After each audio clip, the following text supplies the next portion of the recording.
Hola, muy buenas tardes. Bienvenidos a 24 horas. Entre los varios temas que vamos a abordar en la tarde-noche de hoy, vamos a hablar de esta crisis del oxígeno que está ahí nada más al borde del desabastecimiento. Por ende, el Ejecutivo está tratando de priorizar justamente para que no falten en los hospitales públicos y evitar así que las empresas que fabriquen exporten regular.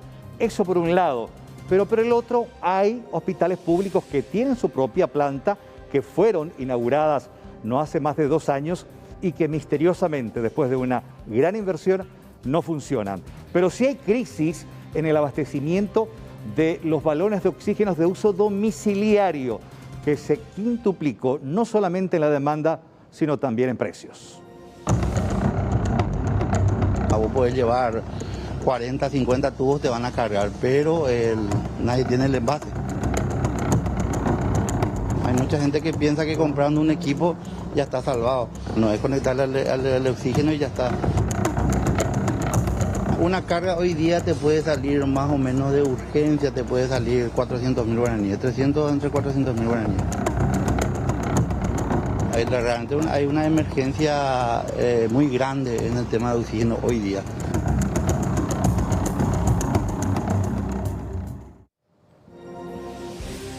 Siguen buscando a don Oscar Denis en lo que sería un campamento, según Amelio, quien también estuvo secuestrado con el último.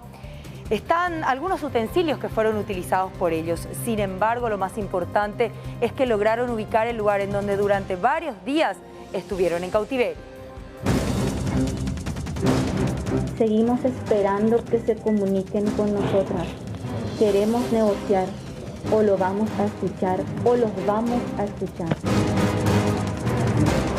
Cuando organizamos el trabajo, se termina eso y bueno, empezamos a hacer la búsqueda en diferentes zonas. Hay equipos que están por la zona trabajando y de ameritar la situación se hace nuevamente.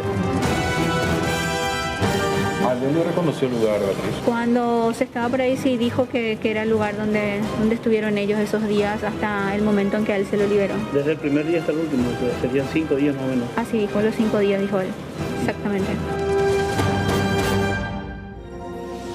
Y Paraguay registra a su tercer político significativamente corrupto, según el Departamento de Estado norteamericano. Se trata del colorado Ulises Quintana.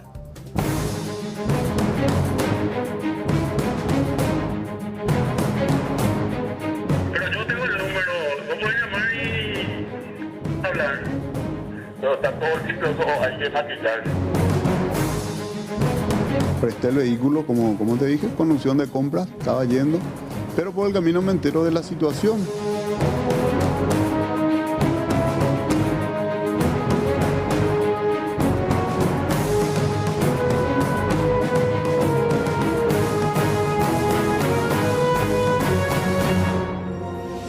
Y precisamente a estas horas, ayer, el estacionamiento de un supermercado en Capiatá era escenario de un tremendo tiroteo entre guardias de una empresa que recolecta dinero y delincuentes. Hubo heridos, gente civil que estaba allí haciendo compras y que terminó baleada. Un fuerte, importante botín. Hoy se dieron a conocer las imágenes de qué manera ocurrió este ataque.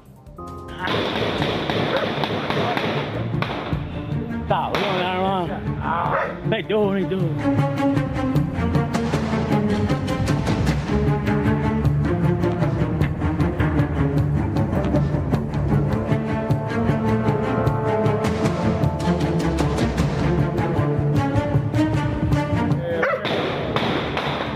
camión ha brindado?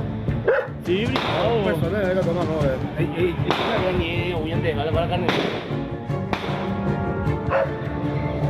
¿está bien? No, tranquila. ¿Qué camioneta ha brindado en negro esa?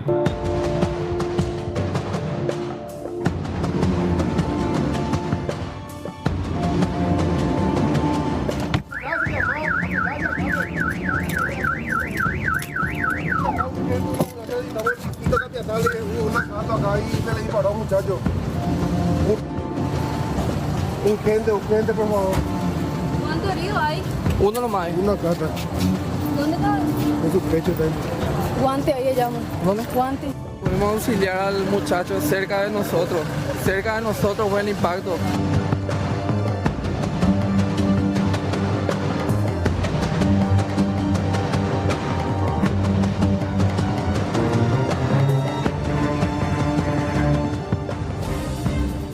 Y vamos ya al desarrollo de uno de nuestros titulares, de uno de nuestros avances. Decíamos que Paraguay suma a su tercer funcionario significativamente corrupto, de acuerdo al Departamento de Estado norteamericano. Estamos hablando del legislador Ulises Quintana, candidato a la intendencia de Ciudad del Este por Concordia Colorada, que es una fusión de Colorado Añetete y Honor Colorado. Bueno, ¿cuál es uno de los elementos? Ustedes recuerdan que en septiembre del 2018... era detenido Reinaldo Javier Cucho Cabañas. Después de un operativo realizado por agentes de la CENAR junto con la fiscal Lorena Ledesma. ¿Y cuál fue el detonante de todo esto? La retención en la comisaría de Nueva Londres, departamento de Caaguazú, de un vehículo que era en aquel entonces manejado por el secretario de Reinaldo Javier Cucho Cabañas. Traía $190.000 ocultos debajo del asiento del vehículo, y ahí se inició la tratativa para liberar ese dinero. ¿Quién fue convocado, quién fue llamado por Reinaldo Javier Cucho Cabañas?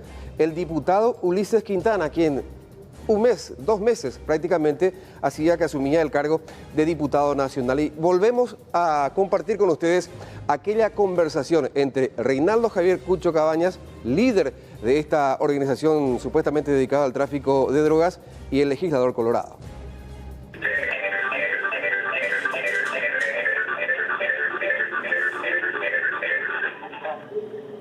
Hola, hermano. ¿Cómo estamos con la cosa? Yo te di favorcito ahí. Sí, por hermano. Viste que mi secretario está llevando 180.000 y 190.000 y le agarraron ahí ante oído en el peaje, pero viste que nosotros somos en Neo Import-Export. Viste que nosotros vamos a reportar a 500.000, pero de Castilla y él así, cuando no quieran nombre, no en el Ministerio Público, nomás ya vas a saber, vamos. Y si vos le llamás, pues, estamos habilitados legalmente. ¿En dónde es? Ante Oviedo. ¿Policiado? Policía. Antes de Oviedo. Sí. Pero yo tengo el número, vos podés llamar y hablar. Pero está todo limpio, hay que maquillar. No tiene plata, pero viste que Neo es el tipo, nosotros podemos andar con 500.000, ¿entendés? O sea, vos tenés documentos de eso. Y claro que sí, elaboramos un delito. Y bueno, ¿qué le agarró del Policía Nacional? Y pasame el número, le voy a llamar a tu socio y tu socio que me pase una policía. Exactamente, ahora te envío su número. Dale. ¿Cuál es la frase en este audio? ¿Está limpio o hay que maquillar? Es el planteamiento que le hace Ulises Quintana a Cucho Cabañas. Y la respuesta también en forma inmediata. No hay problema, vamos a conseguir. Sentido. Sí. Lo que también revelaba que en ese momento no había ningún documento que sustente el traslado de esa plata, pero que sí se podía conseguir. Y de acuerdo a la investigación, porque esto, obvio, es resultado de escuchas telefónicas, ese dinero tenía por destino Villa Elisa para la compra de cocaína. Después, finalmente, después de mucho tiempo, se le detuvo a la persona que tenía que haber recibido ese dinero. Solamente tenían el apellido. Claro, porque se estaba haciendo el seguimiento justamente de la trazabilidad de ese dinero, ¿verdad? El apellido de la persona que tenía que recibir ese dinero. Y después, repito, después de mucho tiempo se lo detuvo. Bueno, ahí empezó todo y saltó el nombre del diputado Ulises Quintana. ¿Ustedes recuerdan cuando se dijo un diputado posiblemente involucrado? Y uno indagaba quién podría ser hasta que salta el nombre de Ulises Quintana, quien está procesado por lavado de dinero y asociación criminal.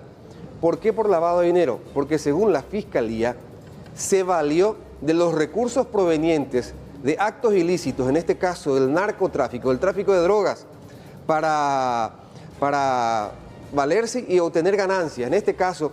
¿Y qué es el elemento, otro elemento muy importante que tiene en su contra el Ministerio Público? ¿Recuerdan ustedes la camioneta lujosa, la Land Cruiser de color negro? Sí. Bueno, el propio Ulises Quintana reconoció que la estaba utilizando y que supuestamente tenía intenciones de comprar. ¿A nombre de quién está la camioneta? Y a nombre de Reinaldo Javier Cucho Cabañas se encuentra la camioneta. Y van a ver ustedes en estas imágenes el momento en que repentinamente esa camioneta llegaba al lugar donde se estaba toda la comitiva que estaba al frente de esta investigación. Sí, de hecho que tenía el vehículo es una camioneta Toyota Land Cruiser año 2008, no 2018 como dicen.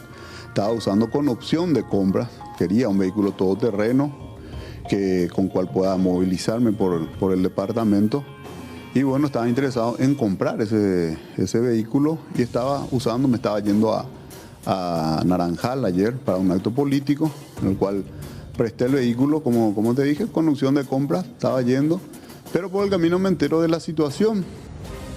Segundo elemento para la Fiscalía y sostener que Ulises Quintana estaba utilizando dinero proveniente de actos ilícitos para provecho propio.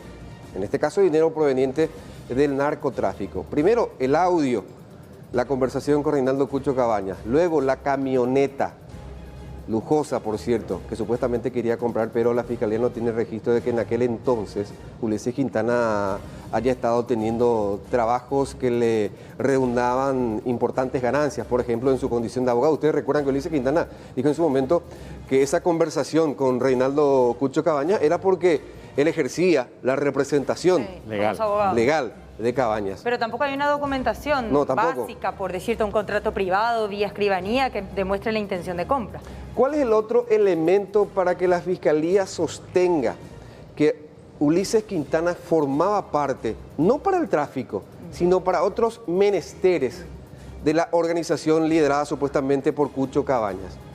El trabajo que hacía tanto en la Fiscalía como en tribunales para beneficiar en algunos expedientes donde Cucho Cabañas tenía intereses, como también para sus allegados. Y van a escuchar a ustedes que se menciona en reiteradas ocasiones al diputado Ulises Quintana en esta conversación mantenida entre Cucho Cabañas y su abogado. Les digo el nombre, Santiago Cano Cubas. Yo te avisaba tampoco cuando fue a hablar con Uli para que me fuera a acompañar ahí a la Fiscalía de Franco. Viste esa denuncia que hizo ahorita Aguilar en mi contra. Con nosotros íbamos a arreglar por 3 millones, pero con el asistente que estaba ahí. Sí. Al final se le trasladó, vino otro, un mariconcito de Asunción, que se hace ñembo el ídolo, le habló ahí a la fiscala. En vez de darle plata a ellos, que me acompañen nomás Ulises, si ahí no hay los motivos. Yo quiero que uno de dos nomás luego. Si va a desestimar, que desestime ya. O si va a imputar, que impute ya para que yo pueda incidentar. Él mañana va a estar por Asunción, no va a estar acá. No, entonces cuando esté por acá, que me acompañe. Ya está, ya le voy a decir. O que le llame a la fiscal, ¿no sé? O que le llame y que le diga, mira, Santi es mi amigo, se está yendo a ir ahí a hablar, ayúdenle. ¿Cómo se llama la fiscal? Lolia Sumilda Martínez. Oíme, a niña me hizo toda plata. Oíme, ya no me sé. Hemos mandado a el tema al tribunal de cuentas, y a mí no me dice otra vez. A ver, tribunal de cuentas con Ulises y se a la más grande. Bueno, entonces yo te envié la carátula del expediente. Voy a hacer screen de los miembros, quienes fueron sorteados, entonces para que vos tengas ya esos nombres también. Bueno, ya está. Bueno, ustedes se percataron en cuántas ocasiones fue citado Ulises Quintana, para que acompañe al abogado Santiago Cano Cubas a destrabar su conflicto que tenía en la Fiscalía del presidente Franco. Bastaba que lo acompañe nomás. Imagínate que su sola presencia ya allanaba el camino para cerrar un caso.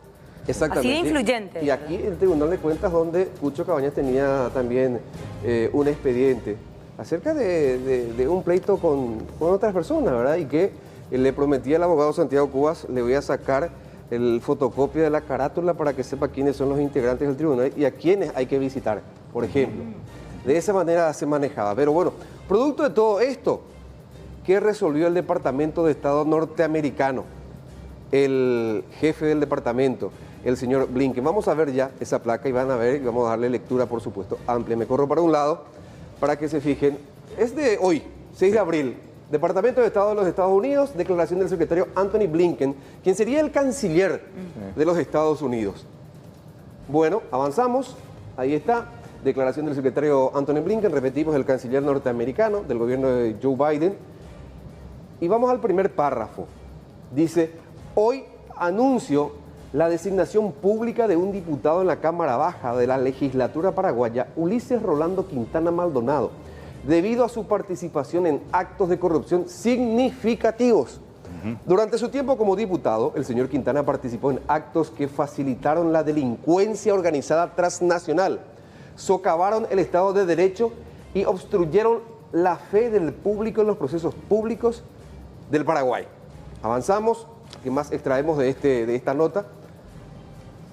Del Departamento de Estado norteamericano. Además de la designación del señor Quintana, estoy designando públicamente a su esposa, Mirta Beatriz Esperanza Fariña Belausteguis. Esta acción hace que tanto el señor Quintana como su esposa no sean elegibles para ingresar a los Estados Unidos. ¿Es su esposa, Aníbal? No.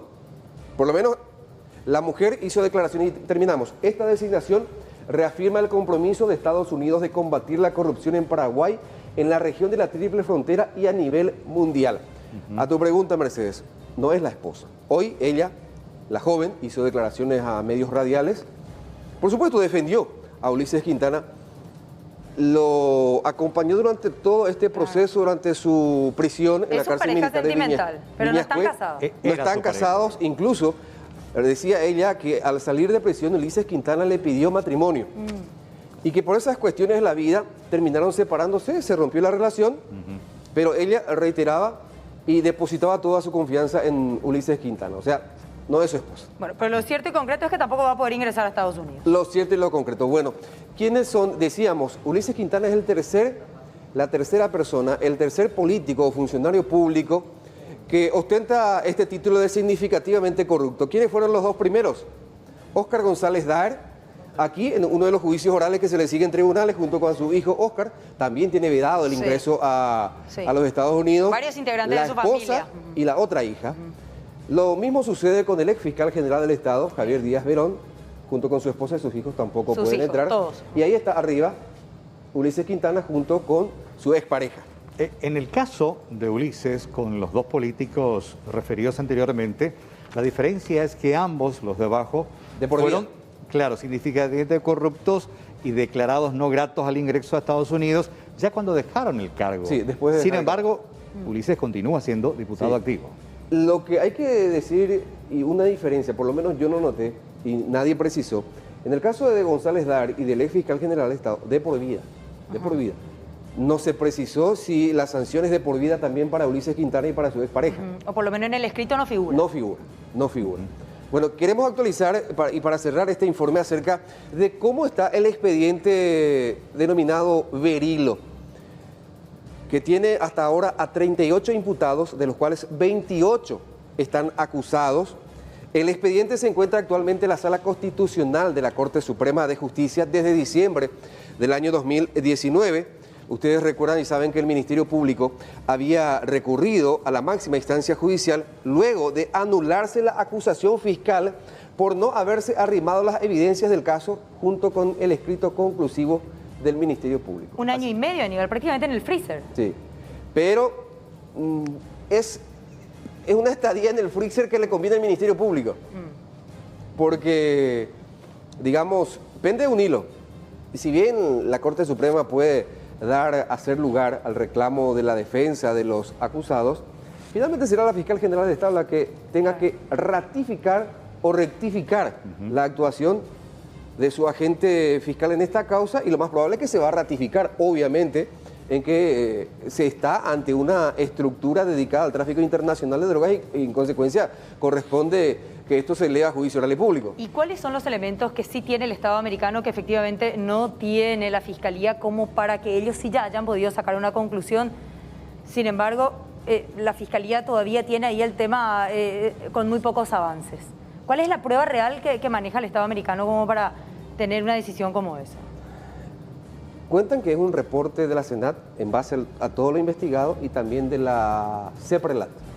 CEPRELAT. Sí, se ampararon esos informes. Hay un tuit de la... Sí, una publicación que hizo hoy, justamente, y a la que hacía referencia de Mirta Fariña, la expareja, y dice lo siguiente: quiero decir que mi relación de pareja con el abogado Ulises Quintana terminó y que aún así mi postura sobre él y sobre su calidad de persona sigue igual.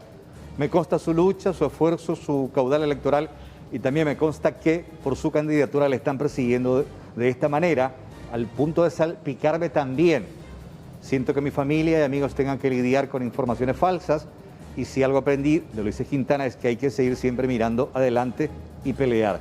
Entonces, de todo corazón, le expreso mi apoyo incondicional, fuerza a todo el equipo y haciendo referencia a otros colaboradores del equipo. Esto fue en el Facebook que publicó hoy, después de que el Departamento de Estado dio a conocer esta información. Ahora, la pregunta nomás. ¿Estados Unidos le va a perseguir a Ulises Quintana? Teniendo otros intereses mucho más prioritarios. Y habitualmente no revela la postura. Las determinaciones de esta naturaleza son de forma, de una manera sin rever postura al respecto. Ahora, puede ser una figura política muy importante, pero ¿es tan fuerte realmente su imagen como para que los Estados Unidos esté analizando su situación? Yo creo que pasa por su candidatura para la Intendencia de Ciudad del Este, está aprendiendo. Yo creo que por ese lado vendría. Y ustedes vieron la parte final del documento del Departamento de Estado norteamericano, haciendo hincapié en que su lucha contra la corrupción en Triple Frontera y la lucha en la Triple Frontera van a persistir. Acá, más que nada, lo que hay es un mensaje por parte del gobierno de Estados Unidos. Ahora, ¿y diputados qué hace acá? No, diputados nada. Nada. Porque... o sea, no se les movió ni un pelo. ¿Recuerdan ustedes? Probablemente mañana vamos a tener algunos discursos digamos, para estar a tono con la gente, pero cuando se planteó su pérdida de investidura, él sigue siendo diputado nacional. Ahora, Concordia Colorada, que es fusión de Honor Colorado, Colorado-Añetete, va a seguir apoyando, respaldando la candidatura de Ulises Quintana después de de esta cruz del gobierno norteamericano. No tiene ninguna vinculación, no tiene vinculante, nada, nada. Sí políticamente afecte eso a la imagen. A la imagen, sí. Pero bueno, sabemos que también lamentablemente el Paraguay en sí es poco de memoria. Memoria corta. Totalmente. Bueno, con esto cerramos, Gracias. Ya sumamos nuestro tercer funcionario significativamente corrupto. Y hay una lista larga que están ahí, que deberían de haber primero aparecido en esta lista. Y que están siendo analizados, sus casos en particular. Gracias, Aníbal.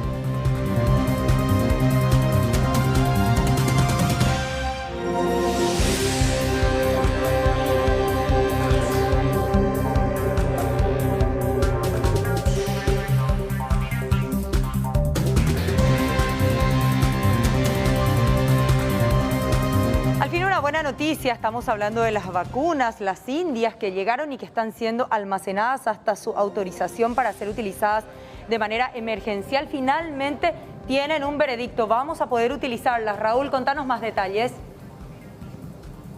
¿Qué tal? Buenas noches, Mercedes, y a todo el equipo de 24 horas. El presidente de la República, Mario Abdo Benítez, fue quien dio el aviso, la notificación de que la COFEPRIS, la Comisión, en este caso federal, para la protección contra riesgos sanitarios, hizo la aprobación para la aplicación e inmunización de uso de emergencia de la vacuna Covaxin. Recordemos que esta vacuna había llegado hace poco nada más a nuestro país, 100.000 dosis, donación de la India. Estamos aguardando también por una donación de 100.000 más y posterior compra de 2 millones que se está agilizando según lo que nosotros pudimos hablar con los viceministros, en este caso la doctora Lida Sosa y también el doctor Hernán Martínez.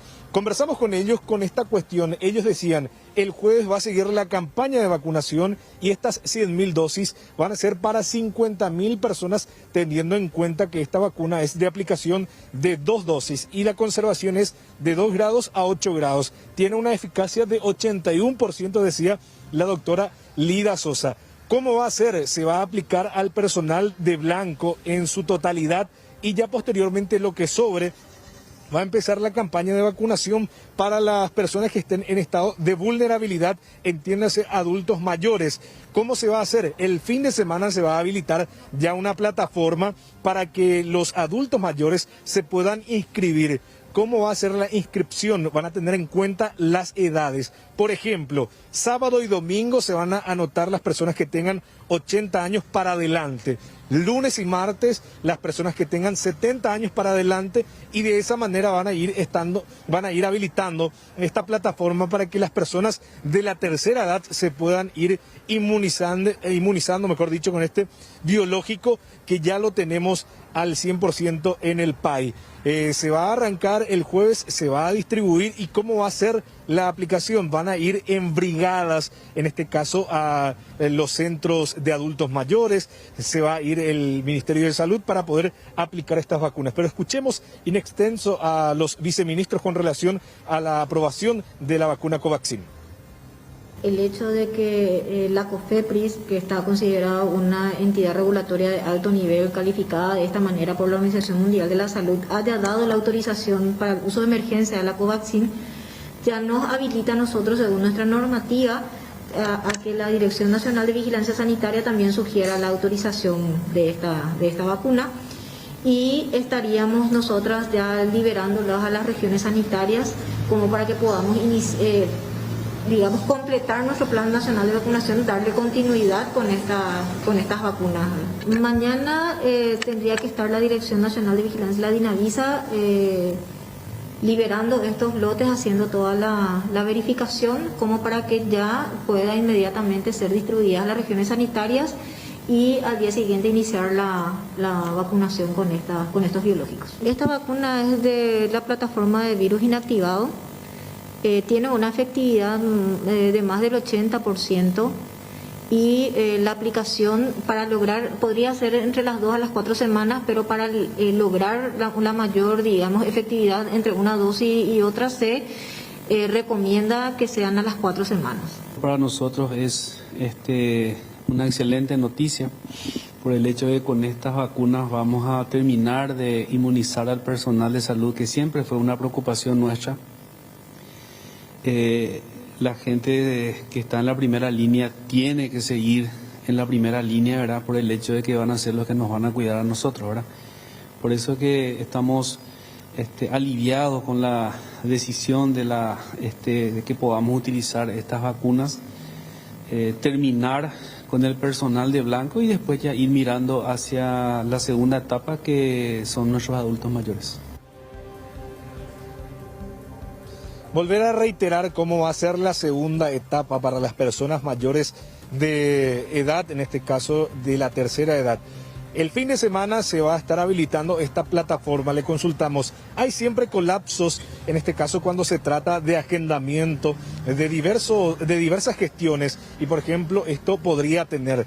En ese sentido van a aplicar la franja etaria de las personas. ¿Cómo va a ser? Por edades. Las personas que de repente tengan 80 años para adelante se van a estar inmunizando que se van a estar anotando entre el sábado y domingo. Posteriormente las personas de 70 para adelante, lunes y martes de 60 para adelante, miércoles y jueves, y de esa manera para ir completando. Y la inmunización también va a ser de esa manera, se decía la doctora Lida Sosa ante esta consulta. Lo cierto es que también le estuvimos consultando acerca de las vacunas que llegarían a nuestro país. No quisieron brindar fechas porque decían ellos, vamos a dar una vez ya que la vacuna esté en camino y esté llegando a suelo paraguayo. Ahí recién vamos a poder dar una fecha precisa de que está llegando la vacuna a nuestro país, mencionaban los viceministros. Para complementar nomás los datos que estaba dando Raúl, antes de entrar aquí al noticiero, estaba fijándome en la página web del Ministerio de Salud. Hasta ahora, 75.836 personal de salud están anotados para vacunarse, y de esta cantidad, 45.365 ya se vacunaron. O sea, quedarían unas 15.000 dosis aproximadamente. Sí, un poquito menos. Sí, esperando también el siguiente cargamento, porque depende de eso también para comenzar el proceso a la tercera edad, que presumo Salud Pública tendrá que hacer también una fuerte campaña, porque ya hubo falsas informaciones sobre inscripciones de adultos mayores que salieron a desmentir. Ahora tienen que comenzar a hacer una campaña de este fin de semana, y cuál es la plataforma indicada y qué es lo que se requiere para inscribir a padres y abuelos. Repetimos eso, el sábado y domingo mayores de 80 años y más. Sí.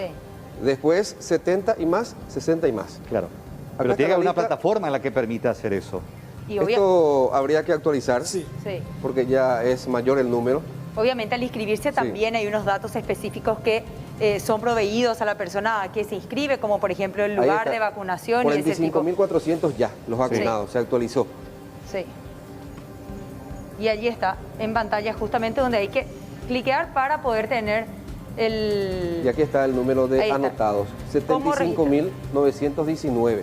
Entonces, este personal de salud. Personal de salud, exclusivo. netamente. Por eso es importante aclarar que todavía no está, tengo entendido, el sistema de registro para adultos mayores. Recién el fin sábado. de semana. El fin de semana, sí. Claro, entonces hay que actualizar, ver el fin de semana y presumo que habrá una pestaña donde permita la inscripción de estas personas. Sí. Y esto que viene a oxigenar un poco al gobierno, ¿verdad? Estas 100.000, después el jueves llegan las 20.000 de las rusas, si es que llegan, por Y lo a menos fin eso de fue el mes- anuncio oficial. Y a fin de mes otras 100.000 de las Indias, en De las teoría. Indias, sí. en Pero teoría. siempre es importante dividir en dos porque 100.000, lo que se va a usar son 50.000. Sí, de estas eso 100.000. aclaraba, por eso.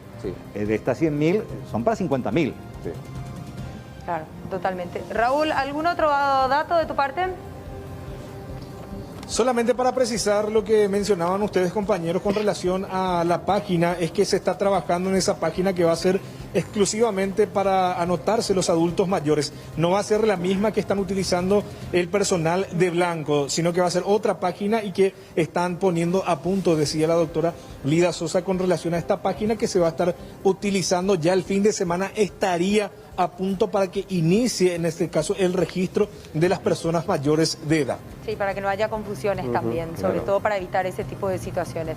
Pero lo cierto y concreto es que todo el personal de blanco tiene prioridad sobre Claro. estas primeras 50.000, sean o no trabajadores directos de áreas respiratorias. Estamos hablando de que ya incluirían a polivalentes. El doctor César Martínez, el viceministro, uno de los viceministros de salud, nos explicaba hoy que faltan poquitos para completar al personal de blanco. Sí.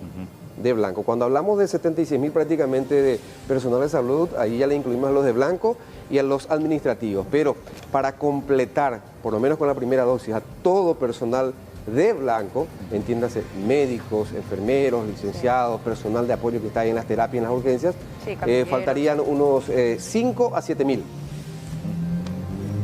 Gracias, Raúl. Hasta luego. Hasta luego, compañeros.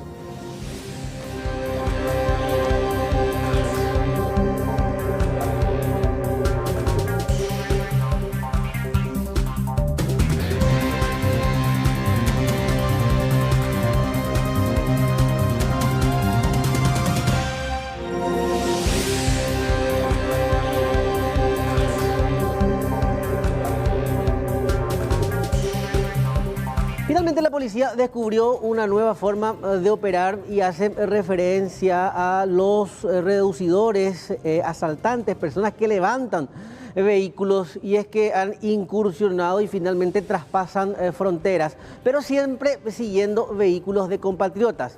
Funciona de la siguiente manera: ellos siempre están al acecho de algún paraguayo que vaya y cruce hacia el lado de Foz de Iguazú. La mayoría de sus víctimas son de zonas fronterizas, Ciudad del Este específicamente.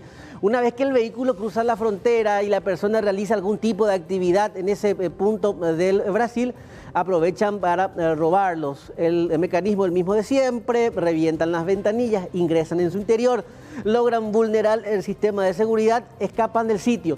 ¿Qué es lo que pasa en ese momento? Por lo general, las personas realizan las denuncias en Foz de Iguazú. Eso debe ser comunicado al comando tripartito y rápidamente se canaliza el sistema para la localización del vehículo. Eso lleva su tiempo que es aprovechado por estas personas para, con la chapa del vehículo y así también algunos documentos que quedan en su interior, puedan traspasar tranquilamente la frontera, ingresar nuevamente a nuestro país y reducir los vehículos, pero hacia este sector de nuestro país, el Departamento Central, área metropolitana. Otro aspecto muy llamativo a tener en cuenta: por lo general son ofrecidos a módicos precios. Por ejemplo, un vehículo cuyo precio oscila a los 25 millones de guaraníes, por lo general son ofertados a 15, 16 y 17 millones de guaraníes. Eso ya debe ser un punto que llame la atención del potencial comprador de estos vehículos. Como se decía antes, el famoso comprador de buena fe, pero que en realidad se da cuenta de que existe una diferencia entre el precio que se maneja en el mercado y el que te están ofreciendo. O sea, es difícil también fingir un desconocimiento en relación a los precios, porque uno cuando quiere comprar un vehículo hace un recorrido, va, mira, compara precios y de repente encuentra uno en donde la diferencia es muy importante.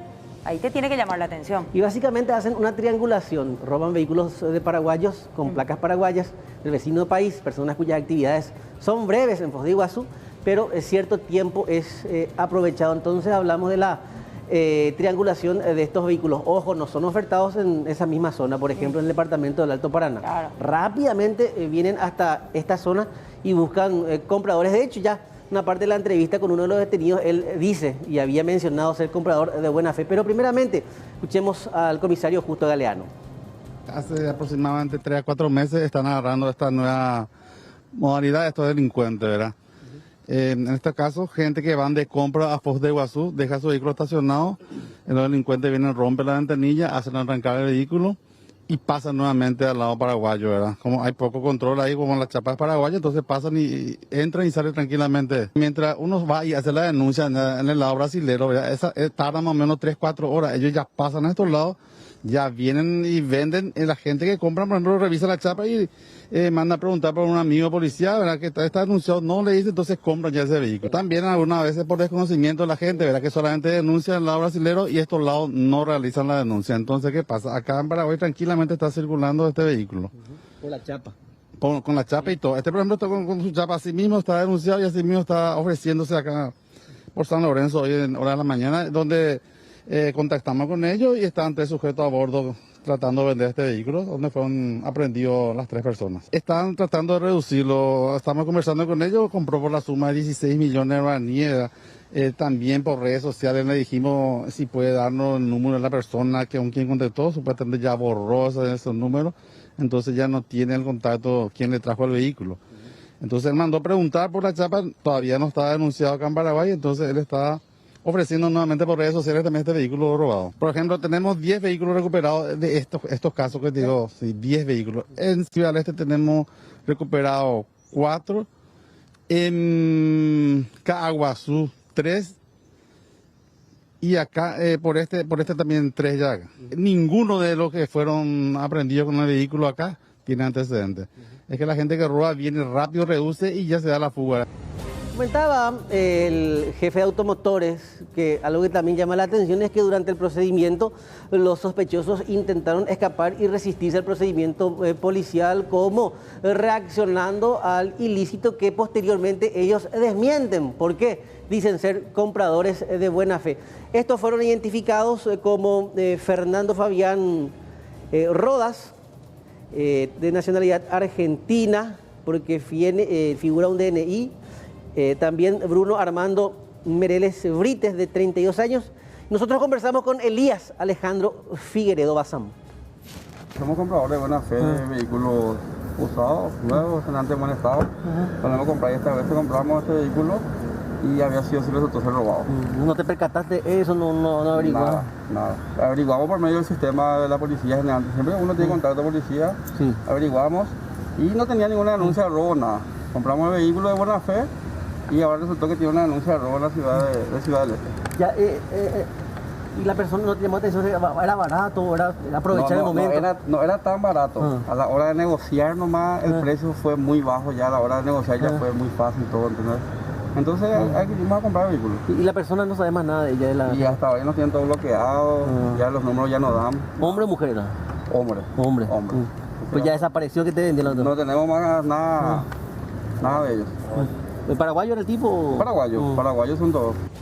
Y a propósito de vehículos robados, y precisamente aquellos que son levantados en Asunción y zona de Central, específicamente nos decía el comisario, por lo general en barrios como Villa Aurelia, por ejemplo, que son sectores en donde se registra la mayor cantidad, de 2 a 3 vehículos levantados por día, pero también ese es el número por lo general de vehículos que ellos van recuperando. Es decir, muchas veces el actuar de la policía es rápido y por lo general recuperan los automotores que son denunciados como robados, principalmente en esas zonas rojas que le mencioné. 19:40 en todo el territorio nacional. Establecemos una breve pausa. En instantes volvemos con más informaciones.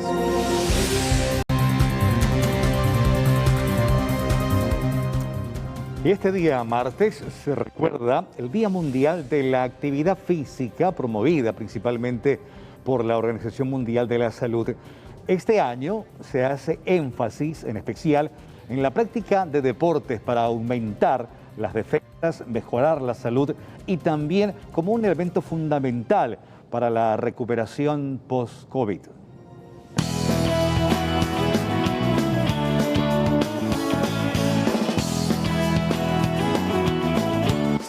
Actividad cuenta, dicen los especialistas del deporte. Este 6 de abril se conmemoró el Día Mundial de la Actividad Física, por lo que las principales autoridades y médicos especialistas en este ámbito piden a la gente que realicen cualquier tipo de actividad física para mantener una buena salud. Hace como 20 años la Organización Mundial de la Salud está al rescate reivindicando todos los efectos favorables de moverse, de cuántos beneficios produce en el organismo, y no solamente de nosotros mismos como personas, sino también en el entorno social, en nuestra familia, ¿verdad? Como que se contagia toda esa carga positiva al movernos. Nos sentimos más fuertes, nuestro corazón trabaja mejor, nuestros pulmones ventilan más, nuestros intestinos también, después, y se hace un trabajo íntegro. Entonces, y ahora como necesitamos que todo nuestro sistema inmunológico esté a flor de piel, bien potenciado, se ha visto con estos estudios nuevos que el músculo activado es un órgano inmunológico muy bueno. Entonces queremos darle énfasis a todo ese trabajo muscular. La doctora Mirta Ortiz, especialista en promoción del deporte, también menciona qué tipo de actividades pueden realizar aquellos pacientes que se recuperaron de COVID-19 para reiniciar su actividad física. Empezamos a inspirar profundo hasta donde podamos introducir la mayor cantidad de aire en un ambiente así abierto, donde haya algo verde, un componente entonces de hojas vivas, color verde, porque eso también tiene otro elemento que favorece la recuperación más rápida y mismo también la prevención. Y como lamentablemente esta enfermedad afecta mucho los pulmones, el aparato pulmonar, entonces, y deja cicatrices allí, inflamó mucho esa zona con mucho líquido, edema, coágulo, una mezcla entonces de inflamación muy intensa. Eso de a poco tiene que ir otra vez como que reabsorbiéndose toda esa zona inflamada. Y el ejercicio entonces en forma progresiva, por eso cuando el médico da su aval de que esta persona puede hacer ya un tipo de ejercicio con tal grado de intensidad, pasa al fisioterapeuta, le reeduca entonces en su función respiratoria. Posteriormente, cuando ya el fisioterapeuta cumplió bien su función, le pasa al kinesiólogo que trabaja con el movimiento, y de ahí de a poco entonces va tomando otra vez sus capacidades anteriores. Todo tiene su tiempo y va dependiendo de cada persona, de cómo estaba esa persona previamente. Si estaba en buenas condiciones, probablemente que tenga una recuperación más rápida. También cuidando todos los aspectos de alimentación que deben ser muy balanceado y abundante cantidad de frutas y verduras, especialmente las hojas verdes. Hacer actividad física día a día, por más pequeña o grande que sea, tiene múltiples beneficios para la salud. Pero es importante, especialmente para todas las personas que se recuperaron de coronavirus, que no tengan miedo, que vayan realizando cada actividad poquito a poco para ver la recuperación en un par de semanas. Y hoy se cumplen 7 meses del secuestro del ex vicepresidente de la República, Oscar Denis, y como cada mes, sus hijas, en este caso Beatriz, quien en esta ocasión no estuvo con sus hermanas Silvana y Lorena, primeramente habló de la indolencia del gobierno hacia la familia de los secuestrados, no solamente hacia la familia de Denis, sino también hacia la familia de Delio Morínigo y de Félix Urbieta. E igualmente habló de la indolencia gubernamental hacia las miles de familias que están luchando por conseguir medicamentos y camas en los hospitales públicos. La indolencia del gobierno se muestra en todos los ámbitos de la vida en Paraguay, mientras nuestros gobernantes están más interesados en sus luchas internas que en garantizar sus derechos más básicos a los paraguayos, como salud, y seguridad. Mientras 3 familias paraguayas sufrimos la ausencia de un ser querido en nuestros hogares, muchos paraguayos también sufren a causa de la falta de medicamentos e infraestructura sanitaria. Seguimos esperando esa comunicación, esa señal. Estamos dispuestas a negociar. Lo seguimos sosteniendo. Vuelvo a repetir. Seguimos esperando que se comuniquen con nosotras. Queremos negociar, o lo vamos a escuchar, o los vamos a escuchar. Y en esta conversación que mantuvo Beatriz Denis con los colegas en la ciudad de Concepción, se destacó lo siguiente: llegaron al lugar, al campamento, según el propio Adelio Mendoza, quien fuera también secuestrado junto con Oscar Denis, al campamento donde fueron retenidos durante 5 días. Según Beatriz Denis, este lugar se encuentra a 1000 metros aproximadamente en línea recta del lugar de donde fue secuestrado Oscar Denis junto con Adelio.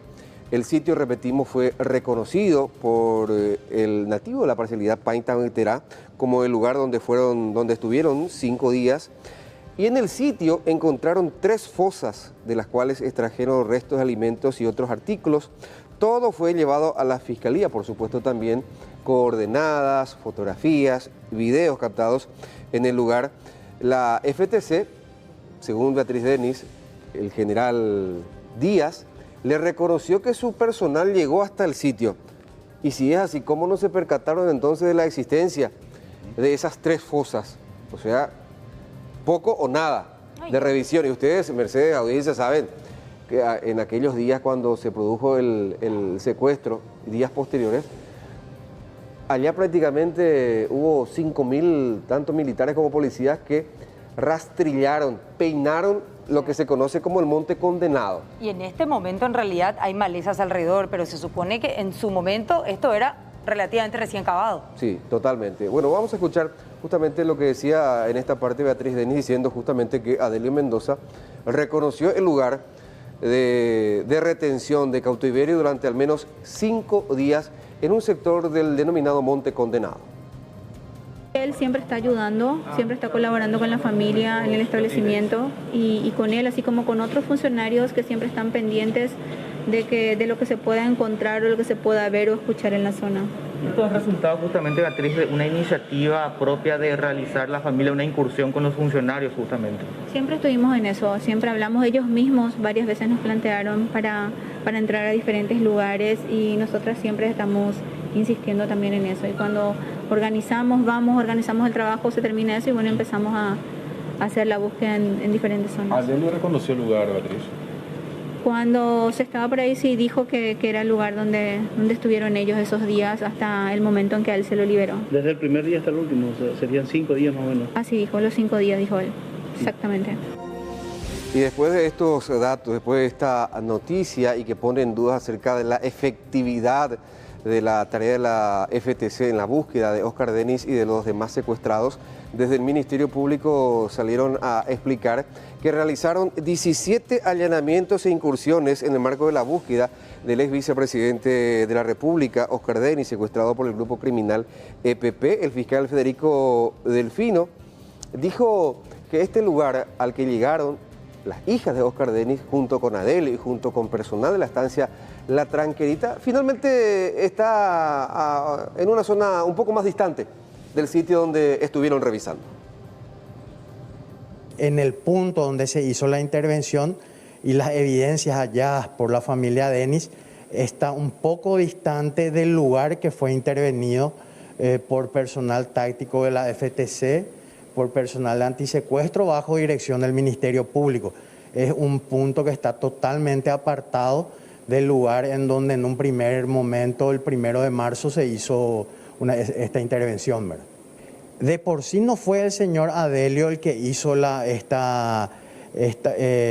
que orientó, propiamente dicho, sino de que fueron los distintos empleados de la estancia que recorrieron esa zona y que al llegarse a ese lugar, sí el señor, la otra víctima del hecho punible de privación de libertad, manifestó de que podría ser uno de los lugares de su cautiverio. Tampoco él mismo aseguró en un 100%.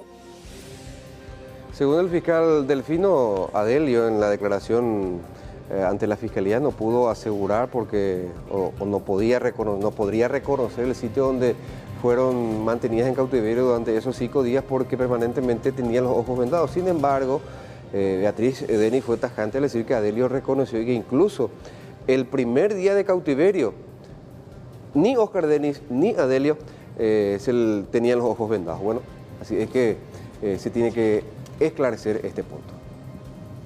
Hablamos ahora de este tema tan delicado que guarda relación con la medicación urgente que necesitan los pacientes que están internados por COVID, sobre todo aquellos en la unidad de cuidados intensivos, porque los familiares hacen hasta lo imposible para poder conseguirlos. Esto que le vamos a mostrar pasa específicamente en el este del país, en donde los precios son exorbitantes, además de la dificultad de conseguirlos.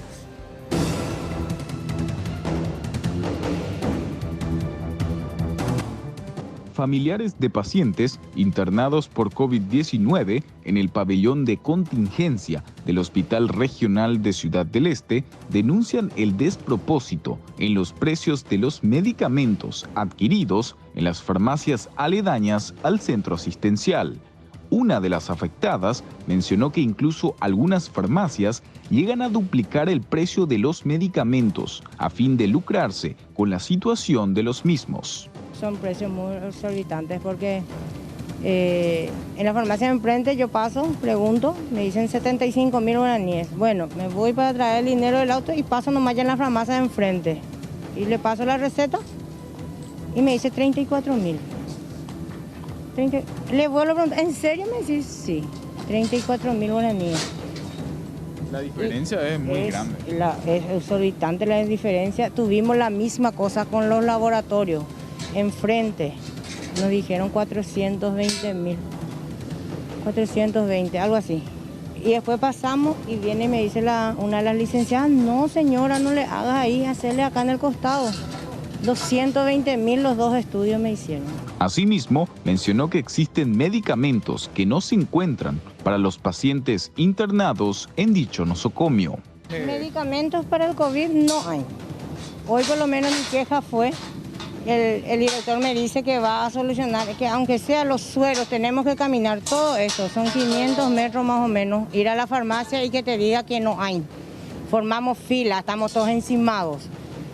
Y yo le pedí que por favor que los medicamentos que ya tienen allá bajen acá y que ya tengan los guantes, los sueros, que ya no estén los licenciados pidiéndonos acá a correr a la farmacia y venir otra vez y no, a ver, no hay. Entonces para mí que es una burocracia demasiado estúpida lo que hacen, porque si ya tienen los medicamentos, ¿por qué no bajan y le facilitan a los médicos para que nosotros también no estemos correteando? Porque un familiar tenemos que estar acá, el resto tiene que estar rebuscándose, trabajando, porque no podemos estar todos y nada es barato. Y no hay luego nada, casi nada.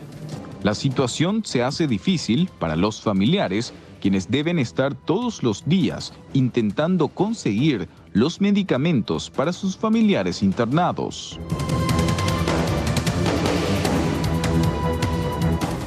Y no solamente en el hospital de Ciudad del Este se presenta este problema de faltante de medicamentos básicos y por sobre todo en la lucha contra el COVID-19. El problema es en todos los hospitales públicos y por qué no también en el sector privado, donde también los médicos acuden a los familiares para que consigan estos fármacos tan básicos. Y en un intento por paliar esta acuciante necesidad, el Poder Ejecutivo dio a conocer el decreto 5075, por el cual se establece una reducción de al menos 90% de la tasa del IVA para la importación y venta de vacunas, medicamentos, un total de 79 medicamentos y 140 insumos, además de reactivos. Se reduce esto del 5% del IVA al 0,5%. Esta medida va a regir hasta el próximo 31 de diciembre de este año, explicaba entre otras cosas el viceministro de Tributación, Óscar Orué. El último decreto que firmó el presidente, hoy dimos a conocer la posibilidad de reducir el impuesto al valor agregado un 90%.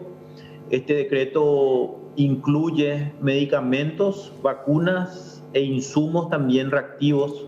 Estamos hablando de 79 medicamentos, 144 insumos y 5 reactivos, para ser precisos, donde se reduce del 5% que anteriormente pagaban en concepto de impuesto al valor agregado al 0,5%. 90% de reducción en este caso, ¿verdad? Y bueno, esperemos también que de esta manera vayamos ayudando a poder importar los insumos y medicamentos que se necesita para este combate, y que sobre todo también que los precios sean acordes a esto. Hay que recordar que lastimosamente, por una cuestión de libre concurrencia que la Constitución Nacional garantiza, no podemos establecer precios de bienes.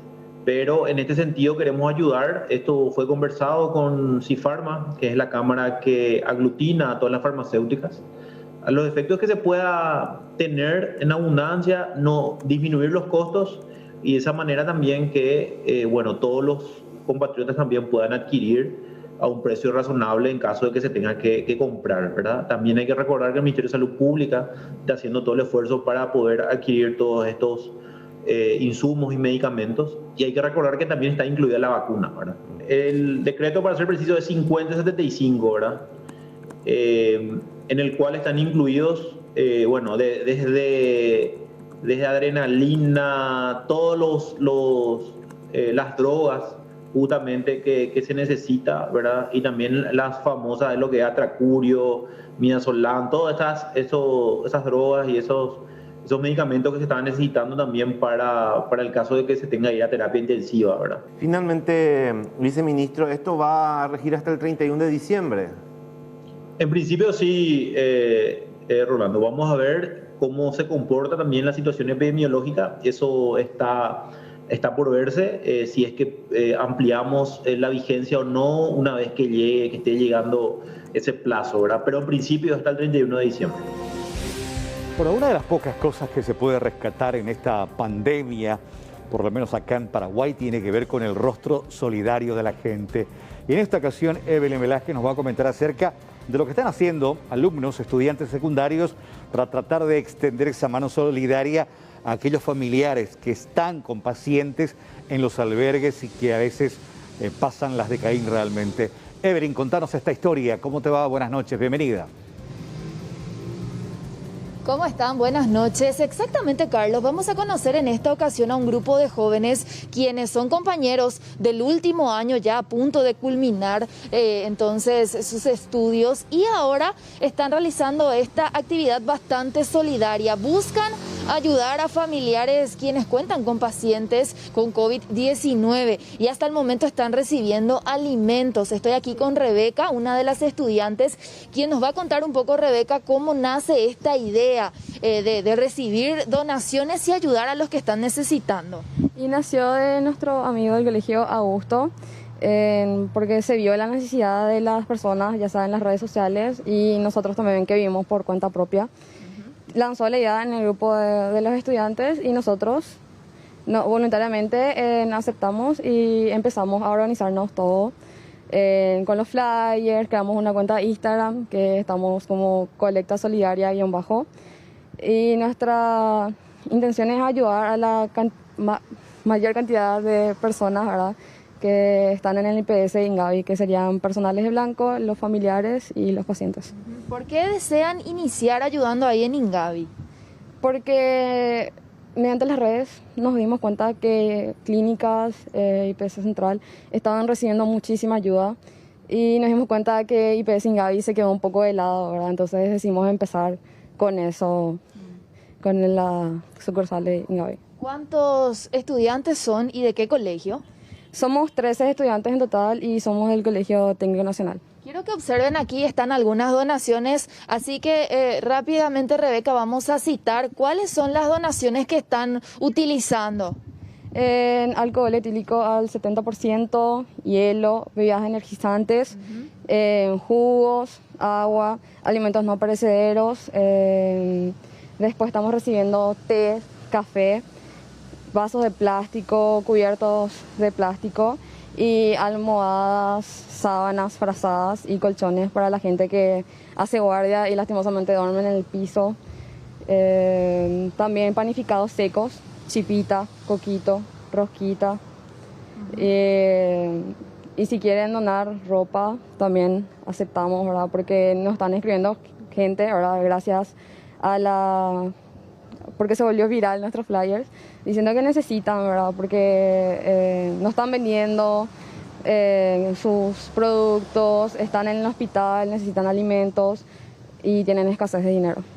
¿Y qué días van a ir entonces ahí al IPS Ingavi de repente para la gente quienes quieran acompañarles? Sí, el sábado 17 de abril vamos a entregar la primera tanda de donaciones y el viernes 16 de abril vamos a estar recibiendo en el Colegio Técnico Nacional. Están con las actividades entonces del último año y a la par están organizando esto. En tu caso particular, Rebeca, ¿alguien tuvo COVID-19 en tu familia? Sí, comenzó con mi abuela. Luego ella se internó, fue a terapia intensiva en el IPS Central. Luego mamá salió positivo y yo di positivo. Aproximadamente una semana y media después mi abuela falleció de COVID, ¿verdad? Y yo quise colaborar, ¿verdad? Porque en mi caso y en el caso de mi familia nosotros fuimos privilegiados. Mi abuela tuvo cama, contamos con insumos, ¿verdad? Y con la ayuda acá de la comunidad, de los familiares, pudimos comprar todos los medicamentos. Y yo me di cuenta que hay gente que está vendiendo su casa por 4 millones, ¿verdad? Venden autos y están necesitando esa ayuda. Entonces, ¿por qué no? ¿Por qué quedarnos de brazos cruzados, verdad? Y eso me molesta, ¿verdad? Que varios jóvenes se quedan de brazos cruzados y se indignan en las redes, pero no quieren hacer nada. ¿Cuándo pasó lo de tu abuela? Porque actualmente la situación es bastante complicada, inclusive hay listas de espera para adquirir balones de oxígeno y demás. Ella se internó el 21 de febrero y falleció el 10 de marzo. ¿Y esos días entonces te tocó también estar ahí en el IPS con tu familia? Mi mamá y mi papá, mi tío y mi abuelo fueron los que hacían guardia y yo me quedaba acá en la casa a cuidar de mis hermanas, mis animales. Y digamos que fui el pilar de la familia por esas 2 semanas y media, casi 3 aproximadamente. ¿Y entre tus compañeros también hubo ya casos positivos? Sí, sus tíos, familiares, amigos, conocidos y muchos fallecieron. ¿Y qué pensás, Rebeca, teniendo en cuenta que años anteriores los chicos del último año de repente estaban organizando su fiesta, ¿verdad? Su graduación, actividades como un viaje, por ejemplo, y este 2021 que es totalmente diferente para ustedes? Y a mí la verdad no me afecta, seguro mucho sí, ¿verdad? Porque es muy fuerte lo que está pasando a nivel país y si es posible obviamente la gente va a ver por organizarse, ¿verdad? Pero en nuestro caso todavía estamos en un punto neutro, no sabemos. Ahí está entonces las declaraciones de Rebeca, quien con otros compañeros del último año del colegio están realizando esta linda actividad y se suman entonces a tantos otros grupos de trabajo quienes están ayudando muy de cerca a los familiares, quienes están luchando contra el COVID-19. Y bueno, la invitación está más que hecha a contactar con estos números de teléfono y quizás si no están sus posibilidades, donar algún insumo, alguna comida, inclusive la mano también es bastante útil porque pueden ayudar a preparar cualquier desayuno, almuerzo, merienda y llevar allí a los familiares. Evelyn, gracias por esta linda historia que rescata realmente este lado humanitario, solidario, de gente joven, de gente que sabe que hay muchas personas principalmente del interior que vienen con familiares y no tienen prácticamente nada, ni ropa, ni abrigos, que se viene el frío ahora y también algo que llevar a la boca. Gracias, éxitos a esta gente y gracias por este contacto de Evelyn. Y me gustaría, si podemos pedir a producción, ahí está justamente, poner en pantalla completa este flyer que nos permite, bueno, de qué manera poder ayudar a este grupo de jóvenes que por ende también lo van a hacer a estos familiares de pacientes. Y ahí está justamente los teléfonos para recibir las donaciones. Anote si tiene algo que pueda donar, que pueda contribuir, alimentos no perecederos, incluso abrigos, porque si vienen los días de frío, uno puede colaborar. Y felicitaciones a estos chicos por esta campaña.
estaba blindado en negro ya.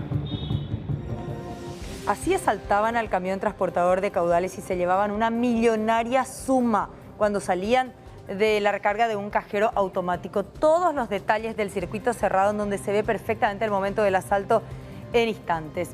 Porque vamos a hablar ahora nuevamente de lo que pasa en Ciudad del Este. Desesperante la situación entre el hospital de contingencia y también el hospital regional en el pabellón de contingencia. Las camas ya no hay libres disponibles. Estamos hablando de pacientes que están esperando una cama sentados en un sofá ya con el suero puesto. Y ni hablar de los medicamentos que también faltan.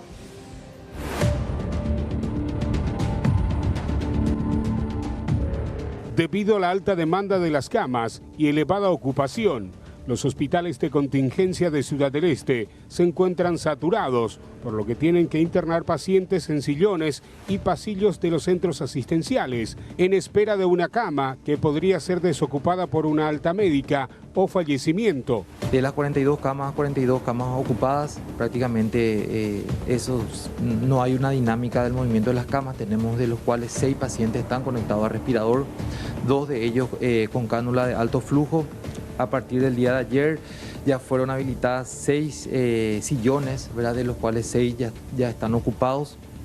También comentarles por la situación del hospital integrado, del IPS con el Ministerio de Salud Pública. Hoy de las 60 camas tenemos ocupados, de las 34 camas de unidad de cuidados intensivos, 34 tenemos ocupados, y de las 12 camas de reanimación que le llamamos nosotros, que son con monitores, con respiradores, las 12 también están ocupadas. Estamos viviendo momentos muy duros desde ya lo que va esta segunda ola de lo que nos agarró en el Alto Paraná. La primera pudimos realmente, como le dije, estar a la altura porque teníamos todavía los centros de referencia de Asunción, tanto el Hospital Nacional como el INERAM. También el Centro de Referencia COVID de Alto Paraná, el Hospital Integrado, se encuentra al 100% de su capacidad. Lo más preocupante es la llegada tardía de los infectados, que inmediatamente deben ser intubados.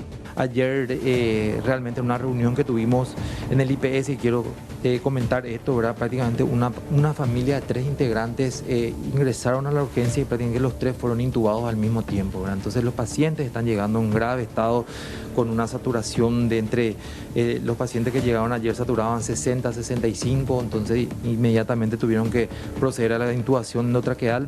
Entonces, volver a reiterar a la ciudadanía en este momento tan difícil que estamos viviendo, el personal de blanco, es la importancia que la otra vez estábamos haciendo la campaña, el uso del saturómetro, de acudir ante cualquier síntoma respiratorio, acudir a los pabellones de contingencia, tanto en el Hospital Regional de Ciudad del Este como el Hospital Integrado, porque vemos que esta cepa realmente ya creemos que está la de Manaus, ya está la P9, ya está circulando, y entonces no solamente ya son las personas mayores, sino también estamos viendo personas jóvenes. Tenemos 2 personas, una de 37 años y una de 42 años con lesiones severas en el pulmón.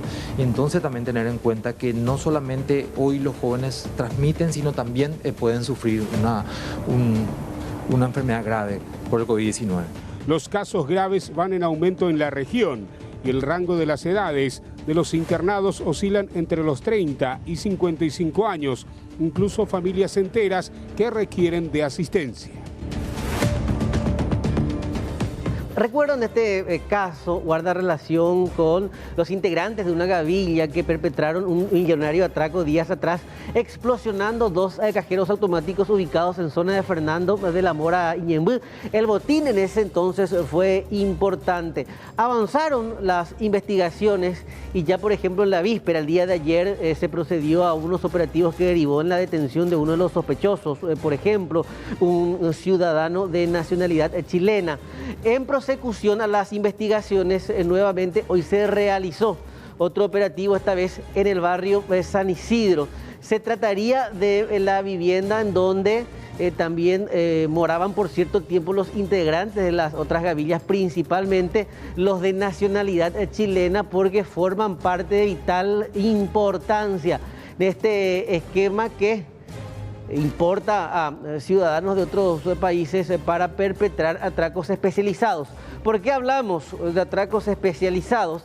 y guarda relación, por ejemplo, a la utilización de cierto combustible en los materiales explosivos a fin de reducir el impacto o la flamabilidad de los mismos, evitando, por ejemplo, que el dinero o el botín, en este caso, se queme. Con respecto a los procedimientos de la fecha, al esquema de cómo funciona la gavilla internacional y a las investigaciones que están en una avanzada etapa para proceder a la detención de los otros sospechosos de esta gavilla, conversábamos con el comisario Marcelino Espinosa.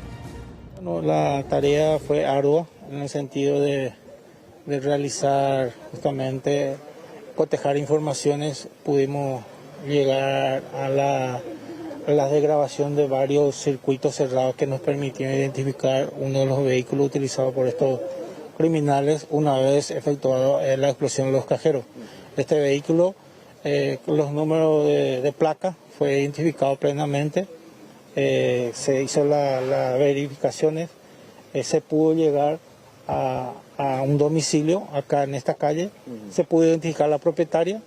Esta señora fue aprehendida, puesto a cargo del Ministerio Público, efectivamente colaboró mucho en identificar a 5 personas, o sea que él nos manifestó que había 5 personas de nacionalidad chilena que sí le conoce a estos extranjeros a través de Carlos César Sena. Carlos César Sena es un ciudadano paraguayo, radicado en Chile, que nosotros presumimos que fue el ideólogo, la persona que le trajo a todos estos extranjeros a Paraguay, a los efectos de realizar este golpe no conocido todavía en el ámbito delincuencial policial, en el sentido que todavía no tenemos una investigación de que se utilice un grupo, un tipo de artefactos explosivos. En este caso utilizaron gas metano con oxígeno y en una chispa que realizan con una batería.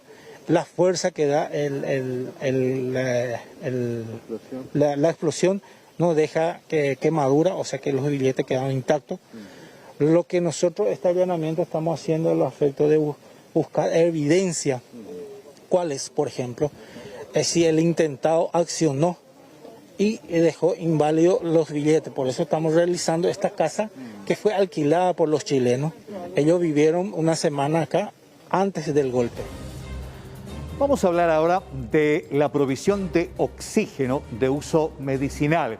Es importante aclarar que hasta ahora, por fortuna, no hay un desabastecimiento en la producción y distribución, principalmente para los hospitales públicos. Pero estamos ahí.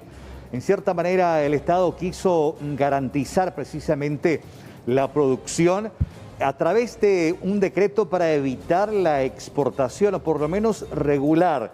De hecho, la fabricación y la exportación de oxígeno, si bien es libre a partir de ahora y con un decreto en esta semana, el Ejecutivo lo que hizo fue justamente evitar su desabastecimiento, y si va a haber exportación, las empresas que fabrican van a requerir de un permiso especial para hacerlo. De cierta manera, ahí se garantiza. Pero también es importante recalcar que el Estado debe de cumplir económicamente con estas empresas, porque hay una deuda importante que, si bien se comprometió en honrarla, todavía hay un remanente importante que cumplir. De hecho, perdón, Carlos, una de las empresas a la cual más el Estado le debe, logró finalmente, después de varios meses, más de un año inclusive, el desembolso de una parte de la gran deuda que le tienen ante la situación extrema, porque le están pidiendo más producto, claro, pero no le están pagando la deuda. Entonces se realizó un calendario en el cual van a ir honrando justamente esa deuda. Estamos hablando del Ministerio de Salud específicamente, para de alguna manera cerear en un lapso este monto que tanto necesita la empresa para seguir suministrando. Exactamente. Paraguay, les cuento, tiene 5 empresas que son las que fabrican. Sí. En realidad 4 paraguayas. Una brasilera. Y una brasileña que finalmente depende de su central Brasil. Sí, que también tiene sus restricciones. Exactamente, por eso el tema de la importación. Y aparentemente esta empresa cubriría entre el 20 y 25% de la demanda de salud pública y el resto de las otras empresas paraguayas. Por lo menos hasta ahora no hay desabastecimiento, pero estamos ahí en el límite. Si seguimos necesitando de esta manera, en algún momento se podría dar una situación como esa. Se quintuplicó justamente la demanda, pero sí donde hay un inconveniente en cuanto a la demanda y en cuanto al requerimiento de este oxígeno de uso medicinal y domiciliario. Ahí sí hay un gran inconveniente porque son varias las empresas distribuidoras que se encargan de vender o alquilar estos balones de oxígeno de uso domiciliario, y tiene que ver principalmente con aquellos pacientes que por una cuestión de necesidad de oxigenación y por un problema de lugar en hospitales públicos se les pide y se les receta justamente la utilización de estos balones de oxígeno. Muchos inclusive de estos pacientes usan de forma habitual, vienen usando hace tiempo, sufren de patologías específicas que requiere de manera habitual el uso del oxígeno. Estamos hablando de que hay mecanismos portátiles, que hay mecanismos fijos, pero que cada persona necesita un balón específicamente, no como en el sistema de salud, que hay un ducto por el que va un tanque grande de oxígeno, puede suministrar el mismo a varias personas. Sin embargo, es este recipiente el que está escaseando. Exactamente. Visitamos a una de las varias empresas que se encargan de vender estos balones o de alquilar, y realmente la situación es alarmante para este sector de uso domiciliario. Esta empresa tiene un promedio de casi 400 balones que hoy están precisamente alquilados y en algunos casos vendidos, y sienten ellos un tremendo desabastecimiento. No tienen problema en la adquisición del oxígeno en sí, pero sí hay problemas en la compra de los balones porque Paraguay no fabrica. Argentina, Brasil y China, y hoy la importación de estos balones, de estos recipientes, se ha restringido totalmente justamente por el problema de la fabricación y la demanda. De hecho, ayer hablábamos con una persona que, bueno, se dedica a este rubro y decía, solamente estamos entregando los balones a quienes vengan con una receta médica, porque de hecho, ante la desesperación hay muchas familias que deciden tener un balón en la casa en caso de necesidad futura, pero no necesidad real presente. Entonces, obviamente, aquel que sí necesita está teniendo un problema para poder conseguirlo, con receta médica. De otra manera, de hecho, está contraindicado, ya lo decía el doctor Morini. Armando Aguilera, que es de una de las empresas, en este caso Aries Logística, nos comentaba acerca de esta realidad hoy del desabastecimiento en la provisión y alquiler de oxígeno de uso domiciliario. Y la verdad es una situación más que desesperante, ¿verdad? Porque nosotros estamos sin equipamiento hoy. Estos tubos que vos estás viendo acá, por ejemplo, son tubos que conseguimos hoy, pero ya están en camino al paciente que está solicitando. O sea, estamos trabajando con una lista de espera y entonces es algo que complica muchísimo ahora al paciente con COVID. Claro. Sí. ¿Y a la fecha cuántas personas se están esperando? Y nosotros tenemos un registro básico de más o menos 120 a 150 personas más o menos en espera. En espera de una solución por el equipo de oxígeno, ¿verdad? Ninguna empresa hoy está contando con tubos de oxígeno. El oxígeno en sí no es el problema. El oxígeno en sí creo que no es el problema. Todas las distribuidoras están trabajando normalmente en todos sus horarios, nos venden sin problema. Vos podés llevar 40, 50 tubos, te van a cargar, pero nadie tiene el envase. Ese es el problema hoy día para dar un servicio de alquiler o comprometernos con un servicio de oxigenoterapia para un paciente de COVID. No hay ninguna fábrica paraguaya que yo conozca. Estos son equipos normalmente de origen argentino, brasilero y después chino. Sí, esas son las marcas. Hay mucha gente que piensa que comprando un equipo ya está salvado. No, el equipo es un elemento que hay que saber utilizar para darle sentido a lo que uno quiere hacer, ¿verdad? No, para recuperarle a un paciente, ¿verdad? No es conectarle al oxígeno y ya está. Bueno, y una de las situaciones que se dieron a conocer y que se vio y que se sintió en esta pandemia tiene que ver con los costos, medicamentos, y también pasa lo mismo con el tema del oxígeno. Una carga habitual de uno de estos balones domiciliarios que costaba 100.000 guaraníes, hoy cuesta 400.000 guaraníes. Y comprar un balón, 2.500.000, aunque no está vendiendo porque no tiene. Una carga hoy día te puede salir más o menos de urgencia, te puede salir 400.000 guaraníes, 300 entre 400.000 guaraníes. Sí, dura 24 horas más o menos. Sí, sí. La carga normal en épocas normales sería un cuarto de ese precio. ¿Y el costo del alquiler? ¿Cuánto me sale alquilar un balón de oxígeno? El más grande. Estamos alquilando en 550.000 guaraníes, un equipamiento con la primera carga. Eso incluía el servicio de traslado, el transporte, el ubicar el producto y dar una charla para las personas que van a manejar, ¿verdad?, para el correcto uso. Pero hoy no podemos brindar ese servicio porque estamos sin balones. O sea que la gente, bueno, tiene que llamar, inscribirse, vamos a decir, anotar. Sí, estamos trabajando así, explicamos a la persona, ¿verdad?, si hay posibilidad de esperar, nosotros nos ocupamos de tratar de conseguirle un tubo y entonces le hacemos una lista de espera, como se dice. Pero normalmente no estamos consiguiendo, no hay capacidad de conseguir tubos. ¿Adquirir uno cuánto aproximadamente cuesta, incluyendo el envío, por ejemplo?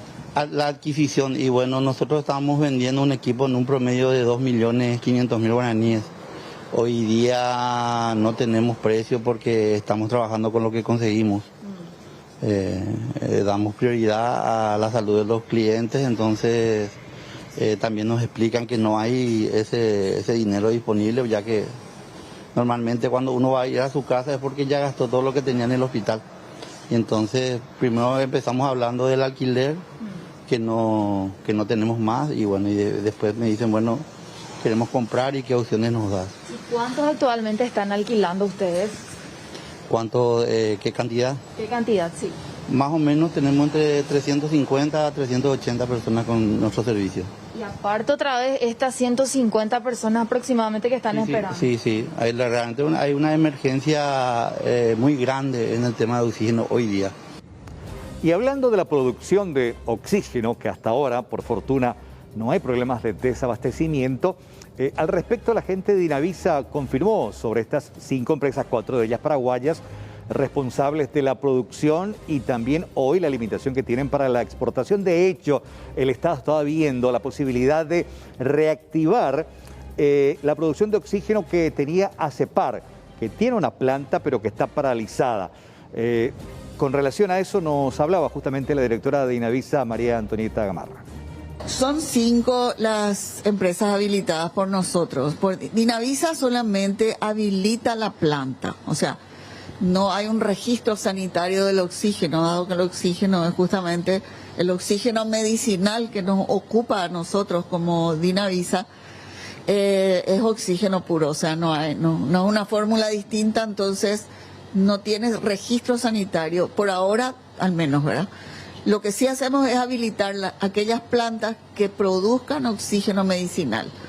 El oxígeno medicinal tiene una diferencia con el de uso industrial, en el sentido de que cuando es un oxígeno medicinal debe ser un oxígeno filtrado, sobre todo descontaminado, ¿verdad? Entonces tiene sus características particulares el oxígeno medicinal. Con este decreto lo que se busca un poco es regular el tema de la exportación, garantizando la provisión al sistema sanitario local. Nos estuvieron consultando en estos días, hemos estado trabajando con ellos en conjunto con el MIC, pero sí, es una licencia previa para la exportación. Todos los países en la región y en el mundo están trabajando así con los insumos que se utilizan para el COVID, obviamente, porque hay que tratar de cuidar cada uno su población, ¿verdad? Entonces casi todos los países están trabajando en este sentido, digamos, ¿verdad? Y en conversaciones que han tenido, directora, se habla de trabajar con estas 5 empresas y que aseguren el suministro al sistema de salud aquí del país, o también eventualmente importar. No, nosotros en particular, nuestra preocupación es la provisión en el país, asegurar la provisión de oxígeno en el país. Bueno, por ahora, según Salud Pública, está asegurada la provisión. Pero ustedes sabían que entre el 2018 y el 2019, Salud Pública inauguró 3 plantas generadoras de oxígenos en 3 instituciones de salud pública. Estamos hablando del INERAN, del Hospital Nacional de Itagua y también del Hospital del Trauma. Fuimos y hablamos con la doctora Yolanda González, que es directora del Hospital Nacional de Itagua. Tuvimos una conversación telemática con ella. Terminó reconociendo que hasta ahora ellos no tienen inconveniente porque hay una empresa internacional que les provee del oxígeno. Pero ¿qué pasó con la planta que en junio del 2019 se inauguró allí? Planta generadora de oxígeno que costó al Estado 3.890 millones de guaraníes, que esta inversión incluía la instalación, la provisión y puesta en marcha con mantenimiento y asistencia técnica por 2 años. ¿Qué confesó la doctora? Funcionó 3 meses y ahora hay un proceso de reclamo a la empresa. El oxígeno es proveído por una empresa multinacional para el Hospital Nacional porque el uso que tenemos es realmente gigantesco. Más todavía en estos últimos meses se han duplicado 5 veces más de lo que estamos usando, teniendo en cuenta que hay 200 camas que están utilizando oxígeno. Bueno, hablo solo de COVID porque hay otras camas también al otro lado que van por esa misma cantidad. La provisión es directa a través de tanques de casi 11.000 galones, hay que duplicar probablemente eso. Y sí es cierto, hay una planta productora de oxígeno que es una herencia, por decirte así, porque eso cuando yo asumí la dirección ya estaba. Es un llamado del 2015-2016 de la anterior administración. Creo que se hizo en 3 lugares. Se hizo en el INERAN, en el Trauma y en el Nacional. Yo creo que en el del INERAN creo que estaba funcionando, pero la capacidad instalada del Hospital Nacional en cuanto a cantidad de camas, por supuesto que supera a cualquiera, y la capacidad instalada de esta planta era muy inferior a lo que necesitaba el Hospital Nacional. En el 2020, y eso se cumple en el 2020, empieza a funcionar por 3 meses y empieza a tener fallas técnicas. Estamos usando para cargar balones y para que pueda distribuirse, pero empieza a presentar fallas y a partir de ahí ya no funciona. Y a pesar de que en marzo ya hicimos las denuncias donde corresponden, porque es un contrato que le pertenece al Ministerio de Salud, a la DIGIES, se hicieron las denuncias, o sea, le intimamos a la empresa para que venga a reparar su equipo, porque tiene una garantía determinada por 2 años, eso vence en el 2022. Bueno, está allí. Pero nosotros tenemos directamente, o sea, nuestra empresa proveedora es una empresa internacional. Nosotros nunca dependimos de esta planta productora, siempre hemos utilizado los tanques de las empresas con las que está concesionado a nivel del ministerio, que es la empresa Linde. Bueno, de estas 3 plantas en 3 hospitales, Nacional, INERAN y del Trauma, la única que funciona actualmente es justamente la que funciona en el INERAN, de las 3. En agosto del 2018, el Hospital del Trauma inauguró su planta. No funciona, aunque el doctor Saldívar reconoció y quiso aclarar de que ellos no tienen problemas de provisión porque hay una empresa que les provee de oxígeno, pero tienen una planta que fue inaugurada en 2018 y que no funciona y que obviamente Salud Pública deberá de reclamar en las instancias correspondientes que la empresa que instaló, que proveyó y que prometió mantenimiento cumpla con ese requerimiento, lo mismo que decía también la doctora Yolanda con relación a su planta que funcionó 3 meses y que después de esos 3 meses nunca más se activó. Y estamos hablando, repito, reitero, de una inversión tanto en el Hospital del Trauma, INERAN, y el Hospital Nacional de Itagua de 3.890 millones de guaraníes en cada institución, que finalmente hoy, cuando se requiere, se necesita, no funciona. Muy